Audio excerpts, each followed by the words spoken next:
السلام علیکم علومہ T V میں خوش آمدید ناظرین، آج کا پہلا نیوز اپڈیٹ نکل کے آتا ہے افغانستان سے، جہاں پر ایک بار پھر طالبان اور افغان سیکیورٹی فورسز کے درمیان ہیوی کلیشز ہوئے ہیں اور پچھلے 24 گھنٹوں کے اندر 20 لوگ ہلاک ہوئے ہیں اور درجنوں زخمی ہوئے ہیں۔ سورسز کے مطابق صرف پچھلے 24 گھنٹوں میں 3 اضلاع طالبان کے کنٹرول میں بھی چلے گئے ہیں، اور اگر آپ ہمارے چینل پر روزانہ نیوز دیکھ رہے ہیں تو آپ کو پہلے سے یہ پتا ہوگا کہ کتنا اس وقت وہاں پر سچویشن انسٹیبل ہے اور کیسے روزانہ کی بنیاد پر بڑے بڑے اضلاع طالبان کے کنٹرول میں چلے جاتے ہیں، اور افغانستان حکومت بالکل بے بس دکھائی دیتا ہے۔ اشرف غنی پچھلے 3 دنوں سے مسلسل میٹنگز ارینج کر رہا ہے، لیکن اس کا کوئی نتیجہ نکل نہیں رہا اور طالبان وہاں پر رکنے کا نام نہیں لے رہے۔ اور جس طرح ہم نے آپ کو پچھلے بتایا ہے کہ طالبان نے صرف 6 ہفتوں کے اندر 30 سے زائد اضلاع قبضہ کر لیے ہیں اور ہزاروں افغان سیکیورٹی فورسز طالبان کے سامنے اسلحہ ڈال چکے ہیں، اور مزید بھی یہ سلسلہ جاری ہے۔ اصل میں طالبان جو طریقہ اپناتے ہیں وہ بڑا متاثر کن ہے، اور جس طرح سے لوگ طالبان کو سپورٹ کر رہے ہیں اس کا مثال ہمیں نہیں ملتا، کیونکہ یہ جو اضلاع طالبان کے کنٹرول میں گئے ہیں اس میں زیادہ تر وہ بھی ہے جہاں پر طالبان نے ایک گولی بھی نہیں چلائی۔ طالبان اصل میں وہاں پر مختلف اضلاع کے بڑے لوگوں کو اکٹھے کرتے ہیں اور پھر ان کو افغان فوج کی طرف بھیجتے ہیں تاکہ وہ جنگ کے بجائے اپنے مورچے چھوڑ دے، اور پھر وہ ایسا کرتے بھی ہے، اور بہت سارے اضلاع میں اس طرح سے طالبان نے قبضہ جما لیا ہے۔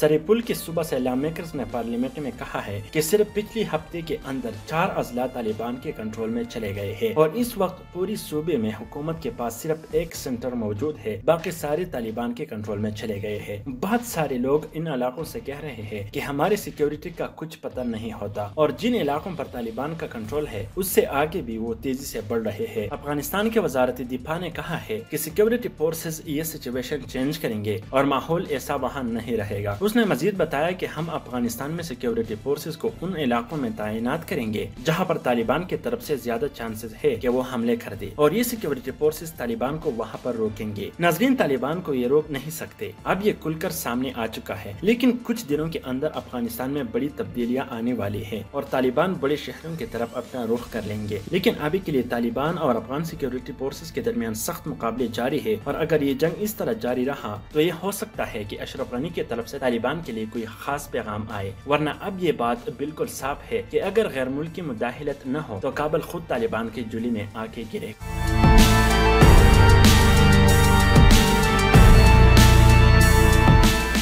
ناظرین، آج کا دوسرا نیوز اپڈیٹ نکل کے آتا ہے چائنا سے، جہاں پر چائنا نے G7 ممالک اور اسپیشلی امریکہ کو منہ توڑ جواب دیتے ہوئے اپنے 28 فائٹر جیٹس تائیوان کے ایئر سپیس میں داخل کر دیے، اور چائنا نے اس سے ان مغربی ممالک کو خصوصاً میسج دیا ہے کہ آپ ہمارا کچھ بھی نہیں بگاڑ سکتے۔ ناظرین، جب سے چائنا نے تائیوان میں اپنے جیٹس بھیجنا شروع کر دیے ہیں، اس بار یہ سب سے زیادہ تھے، اور اس سے پہلے چائنا نے کبھی اتنے بڑے مقدار میں اپنے جیٹس نہیں بھیجے، اور اس سے ہم یہ بھی سمجھ سکتے ہیں کہ چائنا امریکہ کو منہ توڑ جواب دینا چاہتا ہے۔ وہ اس لیے کہ پچھلے دنوں G7 کی میٹنگ میں مختلف ممالک نے خصوصاً چائنا کو کاؤنٹر کرنے کے لیے مختلف طرح کے آراء دیے، اور ان سارے ممالک نے ایک جوائنٹ اسٹیٹمنٹ میں کہا کہ ہم چاہتے ہیں کہ چائنا تائیوان کا مسئلہ امن اور اسٹیبلٹی کے ساتھ حل کر دے، اور یہ علاقائی امن کے لیے بہت زیادہ ضروری ہے۔ ناظرین، چائنا اور تائیوان 1949 کے خانہ جنگی میں الگ ہوئے تھے، اور اس کے بعد چائنا تائیوان کو چائنا کا حصہ مانتا ہے، لیکن تائیوان یہ بات نہیں مانتا، اور پچھلے کچھ سالوں سے یہ مسئلہ بہت بڑھ گیا ہے، اور خصوصاً 2016 کے بعد اس میں تیزی دیکھی گئی۔ جب سائی این ونگ کی حکومت بنی تب سے چائنا نے تائیوان پر ہر طرح کا پریشر بنایا تاکہ وہ خود کو چائنا کا حصہ تصور کر دے، لیکن وہ اس سے انکار کرتا ہے، اور تائیوان کے لوگ یہ بالکل بھی برداشت نہیں کرتے، کیونکہ تائیوان میں جمہوریت ہے اور چین میں تو کوئی جمہوریت کا نام ہی نہیں لے سکتا۔ ناظرین، یہاں پر سب سے بڑی وجہ یہ ہے کہ امریکہ ایک بہانہ چاہتا ہے کہ کسی طرح چائنا کو کاؤنٹر کیا جا سکے، کیونکہ چائنا کی ترقی امریکہ سے ہضم نہیں ہو رہی، اور امریکہ کا یہ کوشش ہے کہ وہ کچھ بھی کر کے ان کی اکانومی تباہ کر دے۔ اور اسپیشلی کرونا کے معاملے میں آپ نے دیکھا کہ ٹرمپ نے کرونا کو چائنا کا وائرس قرار دیا، اور بعد میں امریکہ بہت کوشش کر رہا ہے کہ کسی طرح سے چائنا کو اس کے لیے ذمہ دار ٹھہرائے اور چائنا پر مختلف ممالک کی طرف سے پابندیاں لگائے، اور اس مقصد کے لیے امریکہ نے اپنا پورا اثر استعمال کیا اور چائنا میں WHO کا ٹیم بھیجا گیا تاکہ وہ یہ معلوم کرے کہ یہ وائرس کہاں سے پھیلا، لیکن انہوں نے اپنے دورے میں اس کے حوالے سے صحیح معلومات اکٹھی نہیں